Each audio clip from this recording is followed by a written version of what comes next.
The Rangers avoided a sweep in Wrigley and got some really key contributors from their bottom of their offense, plus the starting pitching still looks really, really good through 3 series in this season. We'll look at all that and more on this episode of Locked On Rangers. Let's get into it. You are Locked On Rangers, your daily Texas Rangers podcast. Part of the Locked On Podcast Network, your team every day.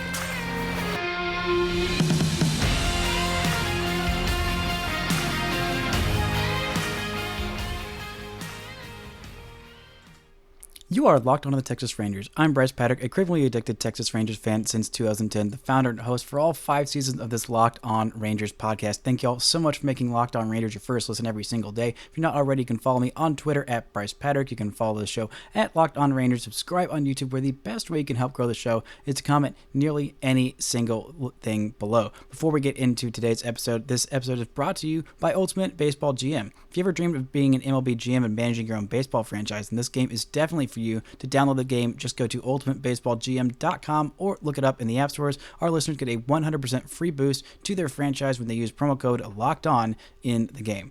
Now, the Rangers won on Sunday 8-2 after losing the first 2 games of the series. The first one, they were shut out 2-0 at the Cubs, and 10-0 loss on Saturday, or 10-3, loss on Saturday. That was just a really, really ugly game. But I want to start with the high points of this series.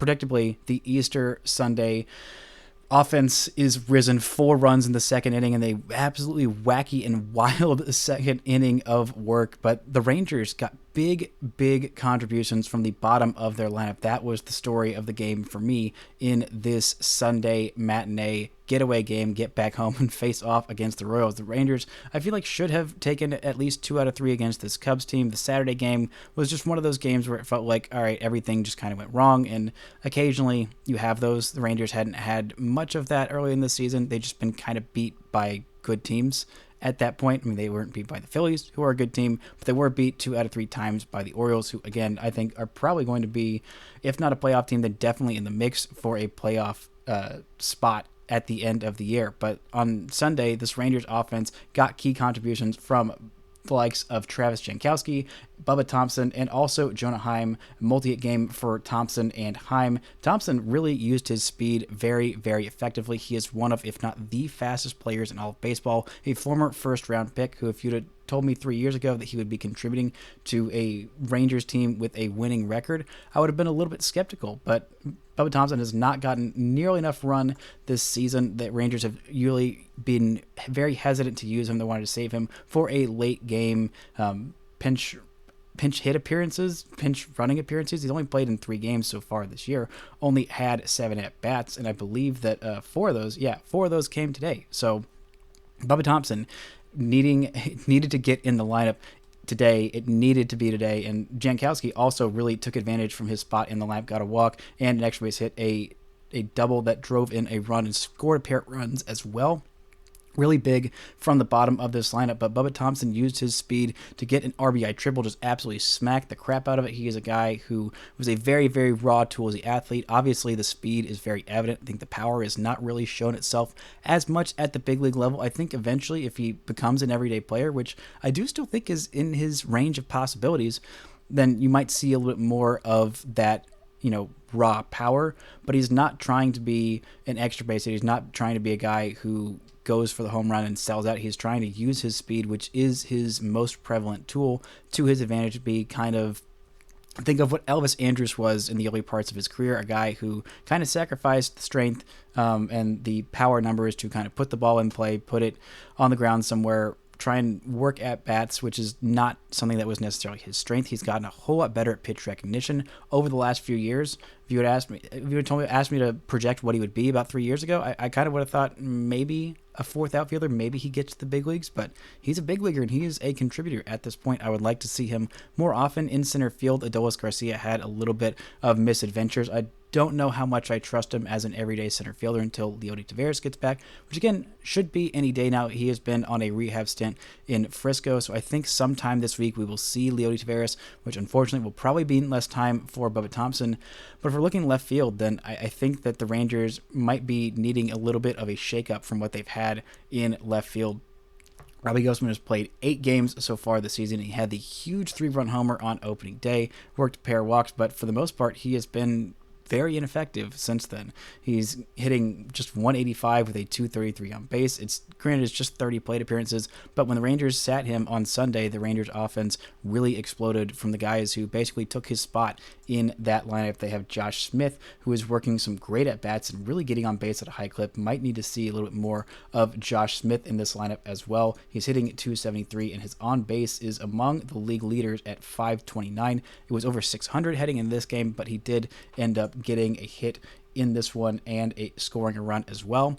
I really like his bat, and he kind of reminds me, he gives the kind of at-bats that is what you liked from Robbie Grossman. Someone in that 6, 7, maybe 8 hole range, guys who aren't going to strike out a whole lot, probably aren't going to do a whole lot for you in terms of, putting up a big 3-run homer, asking that from them. You're probably going to get more of that from the likes of, I don't know, Mitch Garver if he is in your 6 hole, but a guy in that spot in the lineup in the 6, 7, 8-ish range, something that you would really ideally like to get from those guys is someone who turns the lineup over, someone who will work a good at-bat, who will be able to get on base, be a pest, just see a bunch of pitches and make the jobs of everyone else in the lineup that much easier so they can get a better look at whatever starting pitcher or maybe knock whatever reliever is in there out of the game. That is something that Josh Smith is his bread and butter. Besides being defensively versatile, I really love that part of Josh Smith's offensive game. Obviously, the home run power, the extra base hit power is not really so much there. That is kind of what's keeping him from being an everyday guy. But again, if you can work those at-bats, if you can get on base at a good clip, if you can, battle and see a bunch of pitches and also be super defensively versatile like Josh Smith is, that is a valuable thing. But it's really great to see Bubba Thompson getting in there and making his presence known with his speed, with that double that he hit down the line in the 4-run inning in the second. It was kind of some weird scoring. Bubba Thompson hit a ball they had runners on second and third. Jankowski was on second and Jonah Heim was on third. The ball was hit right to the third baseman because Bubba's so fast, made that third baseman kind of panic. Jonah Heim made a great diving play to get back into third base, not get tagged by the third baseman, and Nick Madrigal had to rush the throw, had a bad throw, and the first baseman tried to step into Bubba Thompson's way and got absolutely clobbered by him. Then the ball kind of rolled into the camera well, and for some reason, Travis Jankowski was not allowed to score. I really have no idea how the umps were trying to relay that because he scored when the play was live. And then it wasn't a dead ball, but still somehow Bubba ended up on second, and that was ruled a double. I don't know what was going on with that play, but it was a wild and wacky inning. The Rangers definitely needed some offense there. Just having a big inning kind of gave this team their confidence back, and they were able to have another big inning in the 6th. Coming up, we're going to look a little bit more at this offense, what was so frustrating about it, and why the starting pitching staff has been really, really living up to the hype. First, this episode is brought to you by Ultimate Pro Baseball GM. Pro Baseball GM is the coolest game I've played in a long time. I thought I'd be a great Major League GM, but as it turns out, it's not all that easy. If you've had the same thought and you fantasize about managing your own team, your own franchise, go download Pro Baseball GM immediately. The game allows you to manage every strategic aspect of the franchise, playing through seasons and leading your franchise and fans to glory as you build a historic dynasty. All of this, it comes in a challenge in a realistic game. Ultimate Baseball GM is completely free and playable offline. Play on the go as you want when you want to. So Locked On Rangers listeners get a 100% free bonus to their franchise when using the promo Locked On in the game store. So make sure to check it out. To download the game, just visit probaseballgm.com, scan the code, or look it up in the app stores. That's probaseballgm.com. Ultimate Baseball GM. Start your dynasty today.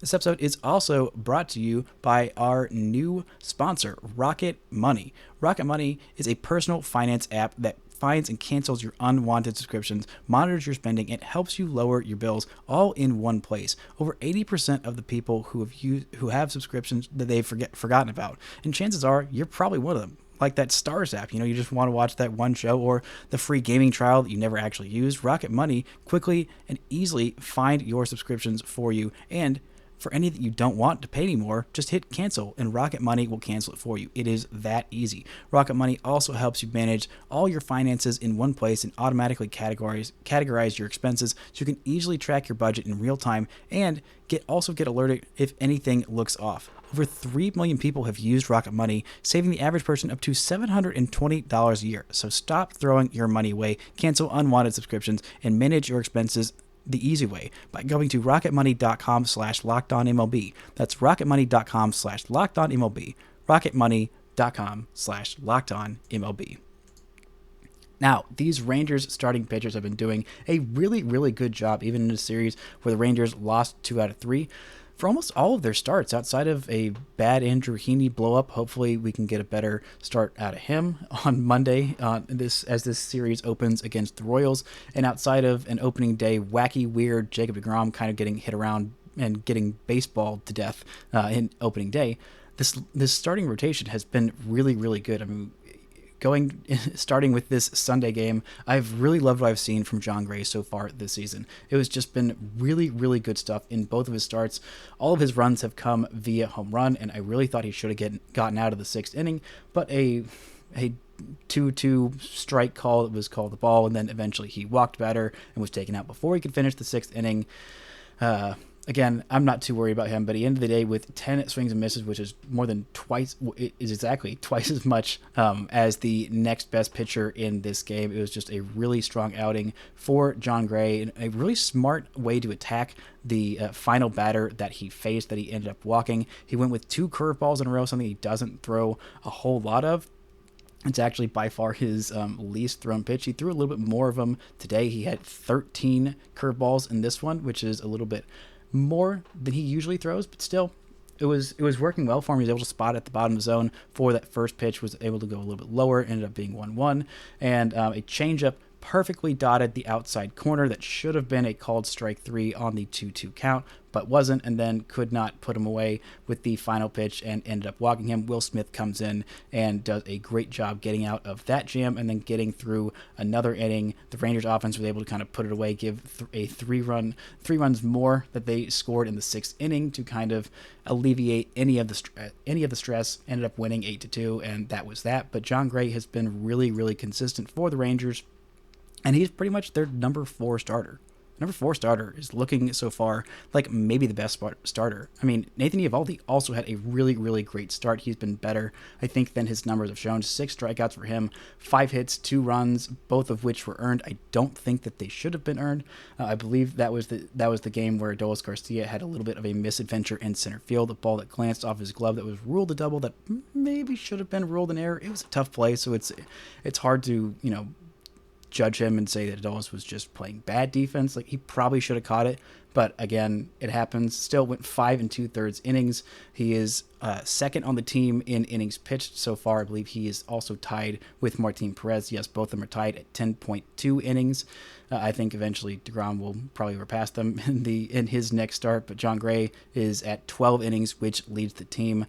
Like seeing these starters go deeper into games. Maybe we'll even get Andrew Heaney into the 5th inning as opposed to not making it through 3 like his last start. Again, not super worried. It was literally 1 start with Andrew Heaney, and this Royals team is a great offense to get your confidence back against because they are not necessarily a lineup full of boppers. But again, when we look at the other start in this game, we also got to see a solid start from Martin Perez before everything just kind of went to crap. He had 5 innings pitched in this one, on the Saturday game where the Rangers lost 10-3. Just a really, really ugly one we'll get into in the 3rd segment of this one. But 5 innings pitched, no walks for him, which was great. And it was kind of confusing because normally Martin Perez is really great about working around traffic, but he only allowed 5 base runners and 3 of them ended up scoring. Actually, he might have allowed a little bit more of that because the Rangers had a 5-error game, but he also had a balk, and the Rangers ended up walking quite a few. It was just an ugly, sloppy game, but still, Martin Perez did his best to keep this team in it. He only allowed the 3 runs. The Rangers were losing 3-1 when he got out of this game, and so Rangers were still in it, and that is the job of the starting pitcher, and that is the thing that the Rangers starting pitching did not do a whole lot of last year, outside of Martin Perez and Jon Gray, 2 of the good starters. Actually, all three of them were good starters in this weekend series against the Cubs. But the Rangers starting pitching, just keeping them in this game, having a bullpen who knows how to be used, and had a 23 and a third scoreless inning streak before that was snapped in the ugly, horrendous, no good, very bad, terrible Saturday loss to the Cubs. But that is what this team was missing last year. That is why this team, one of the reasons why this team was so terrible in one-run losses. It wasn't just because the bullpen was bad. I mean, that was part of it. The bullpen was bad because they were overtaxed, because the starters didn't do anything, and a lot of those one-run losses were not just blown leads. It was just the Rangers getting down by a million runs, the offense doing a good job of coming back, and just not being able to quite get over that hump. This year, the Rangers have 5 grown adults in the starting rotation, and if they get Dane Dunning in there, if someone gets hurt. By the way, the Rangers have lost some depth to their rotation. It seems like they are not going to have the pitcher that they traded for, Jake Odorizzi, at all this season. Shoulder injury will keep him out for the year. That is a huge bummer, but of the 4 new starting pitchers that the Rangers acquired this offseason, if you had to pick one to go down with injury for the year, maybe I would have picked Heaney. I don't think I would have. I think Jake Odorizzi, the guy who was not going to make the starting rotation out of camp, even if he was healthy, him going down for the year is a bummer for this Rangers team. Maybe that can channel some of their injury luck, bad injury luck can go to him, and maybe his sacrifice can steal the juju or whatever it is to make this Rangers starting staff healthy. Wish him all the best. It's a bummer. The Rangers didn't really lose much what they gave up in the trade. I mean, it's just Colby Allard, so it's not a huge loss, but still having that extra depth would have been very nice for this Rangers team with a bunch of starters who do have a questionable injury history. But again, when they're on the mound, they have been very, very good. Coming up, we're going to look at that terrible loss, why it was so frustrating, why it kind of shows how this team has a long way to go. But first, this episode is brought to you by SoRare. Our new sponsor, SoRare, is a revolutionizing fantasy baseball game and marketplace transforming fans into owners with officially licensed digital cards, featuring players from across all 30 MLB teams. Unlike other fantasy baseball platforms, SoRare managers truly own their fantasy experience, collecting, buying, selling, and competing with player cards against global opponents to win epic rewards. Win or lose, you still own your cards, and there is no cost to play. So head to sorare.com/lockedon. That's spelled SORARE.com to draft your team of free player cards, set your lineup, and start competing today to win epic rewards. Again, that's sorare.com/lockedon to start playing today. Now, this Rangers team is really one of the surprising things about them, besides them just having a winning record, besides them still being, by the way, this is April 10th, as you're probably listening to this, if you're listening to this the day it comes out, and the Rangers are in first place in the AL West still. One of the 2 teams actually with a winning record. The Angels nearly took it away from them. They had a big old lead, a 6-run lead that they ended up blowing to the Blue Jays in a wacky and wild one. They ended up losing 12-11. The Astros still have a losing record. The Mariners have a losing record. The A's, predictably, have a losing record and got absolutely shellacked by a 9-0 Tampa Bay team, which, by the way, they're 9-0 because they've played 3 truly terrible teams to start the season.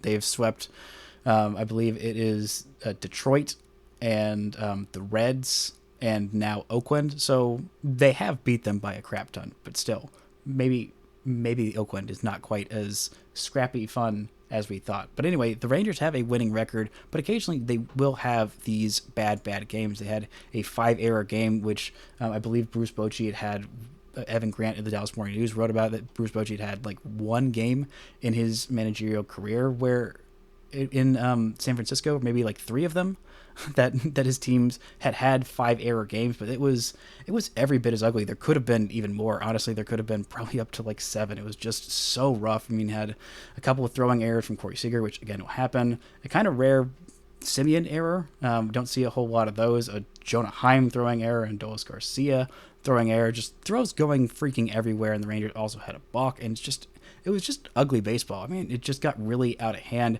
Going into that game, the Rangers had one of the top 5 longest scoreless streaks of a bullpen for the franchise had in its history at 23 and a third innings. They were 2 innings away from the franchise record, which was set, I believe, in 2013, but that was done after Ian Kennedy just was not able to get out of it. Brock Burke was actually the one who allowed the inherited runners to score. Not a great outing for Ian Kennedy, who was pitching on back-to-back days, so that should be noted. Maybe don't let the guy who is, 30, in his late 30s, I believe 38 years old. Yeah, he is 38 years old, turned 38 in December of last year. Maybe don't let that guy go on back-to-back days. The Rangers bullpen was fairly rested because they hadn't, they had a day off heading into this series, and they weren't used very strenuously, or at least not the kind of winning pieces were used very strenuously before this one. Eovaldi was able to go nearly 6 innings. They only had to use 3 pitchers in the opener. So maybe Ian Kennedy wasn't the best spot there. I don't know. I'm not going to really second guess Bruce Bochy all that much, and Brock Burke letting inherited runners score. Not something that happens a whole lot. But still, it does happen. And then Taylor Hearn kind of just had to wear it on the chin in this one. He was the one that they really, really got to where this game got completely out of hand. The Rangers were able to score a run in the 7th and the 9th inning, but by then it was pretty much too little too late. Hearn ended up giving up 4 runs, all of which were earned on a walk. Did have a pair of strikeouts in his inning in 2/3 and gave up a home run. His ERA is now at 7.20. I do think he is going to be in more of the low leverage situations. Normally he's been so far pretty good in that, but again, it happens to the best of us. Hearn just kind of felt like it looked like he ran out of steam and got shellacked, but this team does still have a long way to go. Games like that, they're going to happen to everybody, but it just felt like everything kept on spiraling. A lot of these players have come from different teams who have been members of winning franchises. I mean, you look at Jacob deGrom, who's been on winning teams for most of his career. Andrew Heaney's coming off a year with the Dodgers. Jon Gray has been with the Rockies, so maybe not so much. Eovaldi, the Red Sox have won a whole lot with him. He's won a World Series. Lowe came up with the Rays. Corey Seager, we know he's been with the Dodgers, and last year was the first year he had been on an objectively bad baseball team probably since, I don't know, maybe middle school. It's been a long time, because I'm sure all of his affiliates that he was on coming up through the minors were also great because the Dodgers farm system is freaking stacked, and he was just not used to losing. But this team, it takes a while to kind of establish that identity and culture. It sounds, I roll my eyes at it a lot, and a lot of new school people kind of roll their eyes at it a lot, but it happens. It is a thing. It is something that matters, and kind of forming that identity and getting used to turning things around. Last year was kind of supposed to be that turning point for this Rangers squad. It was. The Rangers brought in new faces. It was supposed to be a kind of, okay, well, we're not quite good, but we're not bad either. And it ended up still being another bad year with 94 losses. If they had ended the year more like their Pythagorean record, then I think there would have been a lot less pessimism from the national media and the general consensus heading into this season. If they had finished the year at 77 and 85 as opposed to 68 and 94, then expecting a team to jump into the 85-90 win territory is not as crazy as jumping from 78 or 85 losses as opposed to 94 losses. There's just a big difference there. So I think they can still do it. And maybe it is just one game, and it was just really frustrating to see kind of a series that it felt like slipped away from the squad, especially, like I've said a bunch of times on this podcast, that this Rangers team really needs to take advantage of this early season schedule. Teams that are not expected to contend early on, especially when the Astros are stumbling, especially when the Mariners are stumbling. I mean, they're not stumbling that much. They're like half a game away from being 500, or maybe one game away from being 500. But when you have a bunch of series, like 4 out of the next 5 series, I should say, are against teams that are going to be at the very bottom of the barrel. They have 3 games against the Royals, then they travel to Houston, then they got 3 games at the Royals, 3 games against the A's, and 3 games against the Reds. These are all teams the Rangers should win all of these series, not against the Astros. Maybe they should. Maybe they should win against the Astros. That'd be fun. but maybe just don't go in there and get embarrassed and kind of show that, hey, this early hot start is legit. The Rangers did that in May last year. They did it against a lot of winning teams and did not sustain it when the calendar turned to June and everything just went to crap that month and then continued to go to crap and then went even further to crap later on in that season. But again, this team does still have a long way to go, but I am very encouraged by just having a rotation full of grown adults, a bullpen that is managed by a guy who is just the bullpen managing guru. I think that eventually we'll get it sorted out of these guys in kind of the 6 to 8-ish range, 6 to 7, 5 to 7 range. Josh Young is doing fine, and in the 5 hole. But anything from like 6 to 8, it feels like that kind of ends up being the turning point. If the Rangers in the bottom third of the order are really turning it on, then this offense is just absolutely unhinged greatness. But if they're not, then it feels like everything kind of dries up. I don't know. It's really early to make these sweeping generalizations about a team because it has been a week into the season. We are 9 games into the season at this point, and it's still early for everyone, including me, of just remembering how to kind of set my expectations for a baseball team with some expectations and how to manage one series that kind of looks like crap, another series it's like, they really could have won every series so far this year. They didn't, but again, that's just freaking baseball.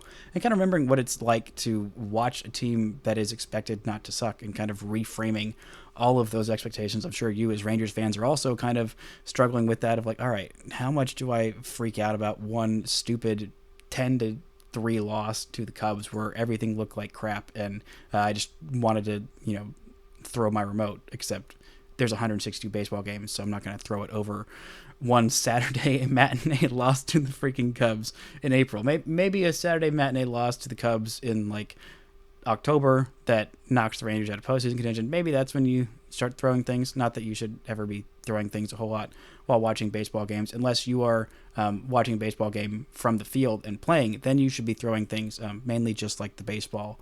But again, I'm not going to judge you because it's fun to feel things about a Rangers team and feel things about a Rangers loss. Honestly, like it's kind of refreshing instead of watching the Rangers, kind of derp away a game and being like, oh, well, they were going to do that anyway, to being like, no, this team should have won. It is a fun feeling to kind of have that about a baseball team that I like, that all of you presumably like, or I don't really know why you're listening to this podcast, or you're my mom.